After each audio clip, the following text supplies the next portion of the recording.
Praise Lord. നിങ്ങൾ എല്ലാവരെയും blessed മോർണിംഗിലേക്ക് യേശു ക്രിസ്തുവിൻ്റെ നാമത്തിൽ സ്വാഗതം ചെയ്യുന്നു.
പ്രിയരെ, അനുഗ്രഹിക്കപ്പെട്ട ഒരു പ്രഭാതം കൂടി നമ്മുടെ ജീവിതത്തിൽ അനുവദിച്ചു തന്ന വലിയവനായ ദൈവത്തെ നമുക്ക് ഒരുമിച്ച് ചേർന്ന് നന്ദി പറയാം. എത്ര പറയും, ഞാൻ നിന്നതല്ല, എൻ്റെ ദൈവം എന്നെ നിർത്തിയതാണ്. ഒന്നുകൂടെ പറഞ്ഞു കഴിഞ്ഞാൽ 2026 മെയ് മാസം 18-ാം തീയതി വരെയും എന്നെയും എൻ്റെ കുടുംബത്തെയും കണ്ണിലെ കൃഷ്ണമണി പോലെ സൂക്ഷിക്കുകയും വിടുവിക്കുകയും ചെയ്ത വലിയവനായ ദൈവത്തിന് നന്ദി പറഞ്ഞുകൊണ്ട് ഈ പ്രഭാത ചിന്തയിലേക്ക് നമുക്ക് ഒരുമിച്ച് അടുത്തു വരാം.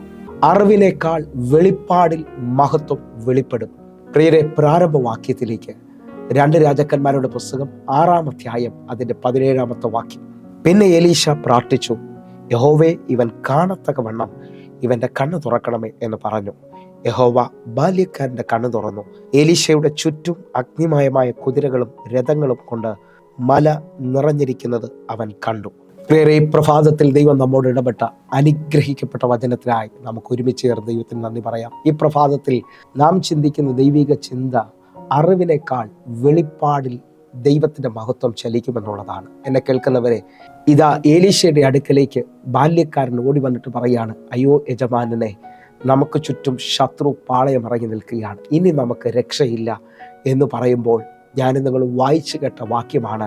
എലീശ ഇതാ ബാല്യക്കാരന് വേണ്ടി പ്രാർത്ഥിക്കുകയാണ്, ഇവൻ കാണത്തക്കവണ്ണം ഇവന്റെ കണ്ണുകളെ തുറക്കണം. എന്നെ കേൾക്കുന്നവരെ, കാണുന്ന മണ്ഡലത്തിലോ അറിവിലോ ദൈവത്തിന്റെ മഹത്വത്തെ നാം കാണുകയോ അനുഭവിക്കുകയോ ചെയ്യാൻ കഴിയത്തില്ല. എന്നാൽ ഈ പ്രഭാതത്തിൽ ഞാൻ ആത്മാവിൽ വിളിച്ചു പറയാണ്, നിങ്ങളൊരു പ്രാർത്ഥന മനുഷ്യനാണെങ്കിൽ, നിങ്ങൾ ദൈവവുമായി ഒരു ആഴമേറിയ ബന്ധത്തിലാണ് ചലിക്കുന്നതെങ്കിൽ, നിങ്ങളുടെ ജീവിതത്തിൽ അറിവിനും അപ്പുറത്തായി സകലതും ദൈവമഹത്വത്തിൽ ചലിക്കുന്നത് കാണാൻ പറ്റും. ദൈവം എന്നെയും നിങ്ങളെ കരുതിയിരിക്കുന്നത് വലിയ വലിപ്പത്തിലാണെന്നുള്ളത് കാണാൻ കഴിയും. ഇതാ ആ വചന പശ്ചാത്തലത്തേക്ക് ഞാൻ നിങ്ങളെ ഒന്ന് ക്ഷണിക്കുകയാണ്. നമുക്ക് ഒരുമിച്ച് ചേർന്നുകൊണ്ട് 6-ാം അധ്യായം 15-16 വാക്യങ്ങളോടൊന്ന് വായിക്കാം.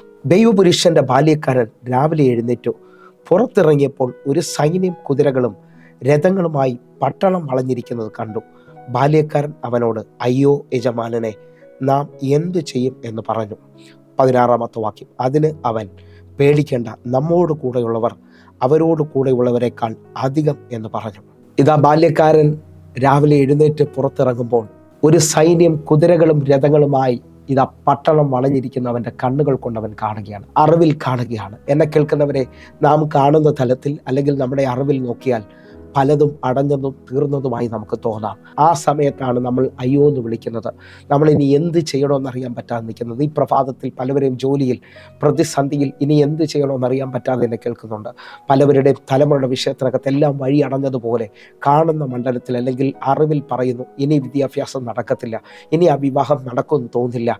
ഇങ്ങനെയുള്ള തലങ്ങൾ വിളിച്ചു പറയുമ്പോൾ നിങ്ങൾ വിശ്വസിച്ചുകൊണ്ട് പറയണം, ഞാൻ പ്രാർത്ഥിക്കുന്നയാളാണ്, എൻ്റെ ദൈവം ഈ കാണാത്ത മണ്ഡലത്തിൽ എനിക്ക് വേണ്ടി വലിയ കാര്യങ്ങൾ കരുതിയിട്ടുണ്ട്. എൻ്റെ മഹത്വത്തിനായി എന്നെ വിളിച്ചത് ദൈവ മഹത്വത്തിന് വേണ്ടിയാണ്.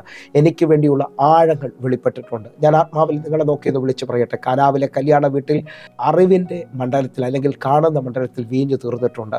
ഇനി അങ്ങനൊരു വീഞ്ഞ് അവിടെ ഉളവായി വരണമെങ്കിൽ മിനിമം വർഷങ്ങളുടെ പഴക്കം വേണം. എന്നാൽ ഞാൻ ആത്മാവിൽ വിളിച്ച് പറയാണ്, ഇതാ യേശു കർത്താവ് പച്ചവെള്ളം കൊണ്ട് വീഞ്ഞിനെ ഉളവാക്കിയാണ് എന്ന് പറഞ്ഞാൽ വിശ്വസിക്കുന്നവർക്ക് വേണ്ടി ഇതാ മഹത്വം വെളിപ്പെട്ട് വരികയാണ്. ഒന്നുകൂടെ നിങ്ങളുടെ അറിവിലേക്ക് ഇതാ ലാസറിന്റെ കല്ലറയുടെ അടുക്കലേക്ക് യേശു കർത്താവ് വരികയാണ്.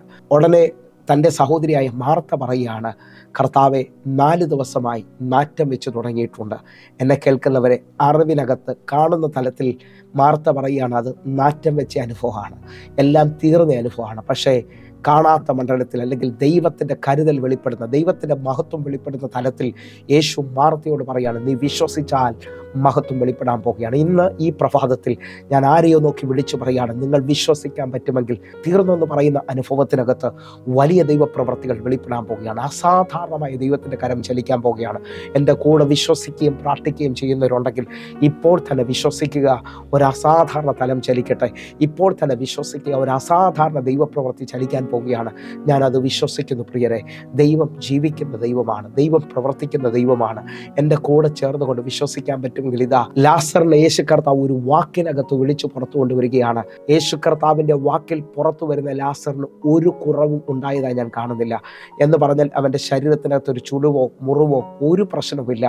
കർത്താവ് തൻ്റെ മഹത്വം വെളിപ്പെടുത്തുന്നതോടെ ഏറ്റവും പുതുക്കമുള്ള നിലയിലാണ് ലാസർ ഇതാ പുറത്തു വരുന്നത്. ഒന്നുകൂടെ നിങ്ങൾക്ക് മനസ്സിലാകേണ്ട തലത്തിൽ ഞാൻ വിളിച്ചു പറയുകയാണ്, ഇസ്രായേൽ മക്കളെ കണ്ണുനീരിൻ്റെ അനുഭവത്തിൽ 430 വർഷത്തെ അടിമത്തത്തിൽ ഇതാ വാഗ്ദത്ത ദേശത്തിലേക്ക് ദൈവം വിളിച്ചിറക്കിയാണ്. ഇതാ അവർ യാത്ര ചെയ്ത് ചെങ്കടലിന്റെ മുമ്പിലേക്ക് വരികയാണ്. അവരെ കാണുന്ന, അല്ലെങ്കിൽ അവരെ അറിവിൻ്റെ മണ്ഡലത്തിൽ അവർ ചെങ്കടലിൽ വഴിയടഞ്ഞ അനുഭവത്തിലാണ് വരുന്നത്. അവർ മുമ്പോട്ട് നോക്കുമ്പോൾ ഇനി വഴിയില്ല. അങ്ങനെ നോക്കിക്കൊണ്ടിരിക്കുമ്പോൾ ഇതാ പിറകിൽ ശബ്ദം കേൾക്കുന്നു.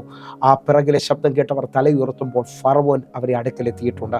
ഫറവോൻ അടുക്കലെത്തിയപ്പോൾ അവർ വിളിച്ചു പറയുന്നു, ഞങ്ങൾ മരിക്കാൻ പോവുകയാണ്, ഞങ്ങൾ തീരാൻ പോവുകയാണ്. അറിവിനകത്തും കാണുന്ന തലത്തിനകത്ത് നിൽക്കുന്നവരോട് എനിക്ക് പറയാനുണ്ട്, നിങ്ങൾ തീരുമെന്ന് തോന്നാം, നിങ്ങൾ അവസാനിക്കുമെന്ന് തോന്നാം, പക്ഷെ അവസാനിച്ചതിനെ ആരംഭിക്കുന്ന ദൈവിക മഹത്വം ഇപ്പോൾ വിശ്വസിക്കുന്നവരുടെ മേളിലേക്ക് വ്യാപരിക്കുകയാണ്. വിശ്വസിക്കുന്നവർക്ക് വേണ്ടി പുതിയ വഴിയായത് തുറന്നു വരാൻ പോവുകയാണ്. ഈ പ്രഭാതത്തിൽ പ്രാർത്ഥിക്കുന്നവർ എൻ്റെ കൂടെ ചേർന്നുകൊണ്ട്, വർഷങ്ങൾ നടക്കാത്തത്, വർഷങ്ങൾ കാണാത്തത്, ജീവിതത്തിനകത്ത് തീർന്നു പോയ, അല്ലെങ്കിൽ ഹല്ലേലൂയ ഇനി ആ രോഗം സൗഖ്യമാകത്തില്ല, ഇനി എൻ്റെ ഭർത്താവ് മടങ്ങി വരത്തില്ല, അല്ലെങ്കിൽ എൻ്റെ തലമുറയ്ക്ക് ഇനി ഒരു കുടുംബജീവിതമില്ല, ഇങ്ങനെയൊക്കെ പറഞ്ഞുകൊണ്ട് നിൽക്കുന്നവരോട് ഞാൻ ആത്മാവിൽ വിളിച്ചു പറയുന്നു, മഹത്വത്തിനകത്ത് വലിയ കാര്യങ്ങളുണ്ട്. ഇതാ എൻ്റെ ദൈവം നിനക്ക് വേണ്ടി പുതിയതിനെ ചിലതിനെ എഴുന്നേൽപ്പിക്കുകയാണ്. അസാധാരണമായ കാര്യങ്ങൾ സംഭവിക്കാൻ പോവുകയാണ്.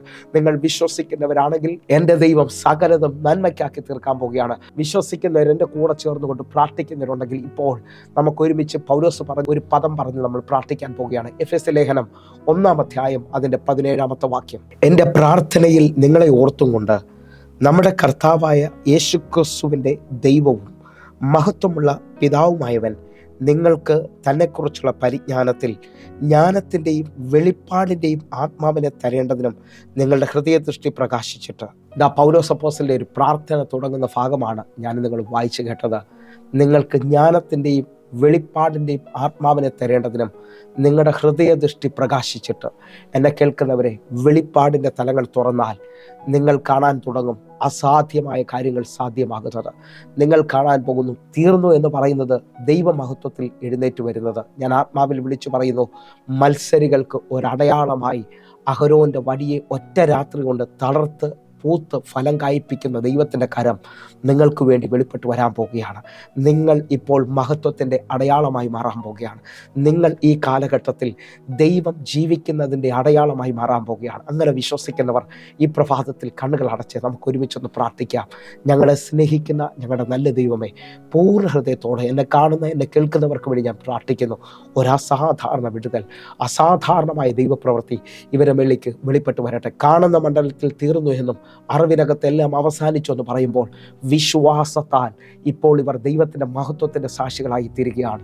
അത്ഭുതകരമായ ദൈവപ്രവർത്തികൾ ഇപ്പോൾ ജോലിയിൽ വലിയ വിടുതലുകൾ സംഭവിച്ചതിനായി നന്ദി. ദൈവപ്രവർത്തികൾ സംഭവിച്ചതിനായി നന്ദി. യേശുവിൻ നാമത്തിൽ ഞാൻ പ്രാർത്ഥിക്കുന്നു.